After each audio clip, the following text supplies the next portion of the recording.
Lining ഇല്ലാത്ത സമയത്ത് shoulder എങ്ങനെ പെർഫെക്റ്റ് ആയിട്ട് ഫിനിഷ് ചെയ്യാന്നുള്ളത് ഈ വീഡിയോയിൽ ഞാൻ കാണിച്ചു തരികയാണ്. ഇത്രയും നമ്മൾ അര ഇഞ്ച് ഷോൾഡർ ഫിനിഷിങ്ങിന് വേണ്ടി ഉപയോഗിക്കുന്ന ആ ഒരു മെറ്റീരിയൽ തന്നെ ഉപയോഗിച്ച് അവിടുത്തെ കംപ്ലീറ്റ് ഫിനിഷിങ് നമുക്ക് ചെയ്യാം. വേറെ ഒരു കട്ടിങ്ങോ പീസോ ഒന്നും വേണ്ട.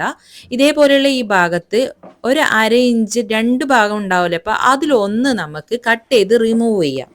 അതായത് അര ഇഞ്ച് ഈ വരുന്ന രണ്ടും ഇതേപോലെ വെച്ചതിന് ശേഷം ഒരു അര ഇഞ്ച് ഭാഗം നമുക്ക് കട്ട് ചെയ്ത് ഇതേപോലെ റിമൂവ് ചെയ്യാം.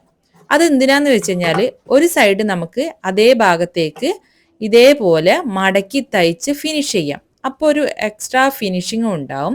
നമ്മളൊക്കെ വാങ്ങുന്നില്ലേ കറക്റ്റ് ഫുൾ ഫിനിഷിങ് ആയിട്ടുള്ള ഡ്രസ്സുകളിലൊക്കെ സാധാരണ ഒരു ഭാഗവും നമുക്ക് തയ്യൽ തുമ്പ് കാണാനേ പറ്റില്ല. അതിൻ്റെ ഒരു സീക്രട്ട് ഇങ്ങനെയുള്ള ഫിനിഷിംഗ് ആണ്. ഇപ്പം നോക്കിയേ അടിവശം ഇതും നമ്മളെ നല്ല വശം ഇതേപോലെ ഫിനിഷിംഗ് കംപ്ലീറ്റ് ഫിനിഷിംഗ് ആയിട്ട് നമുക്ക് കാണാൻ കഴിയും. വീഡിയോ ഇഷ്ടപ്പെട്ടെങ്കിൽ സേവ് ചെയ്ത് വെച്ചോളൂ. വീണ്ടും ഉപകാരപ്പെടും.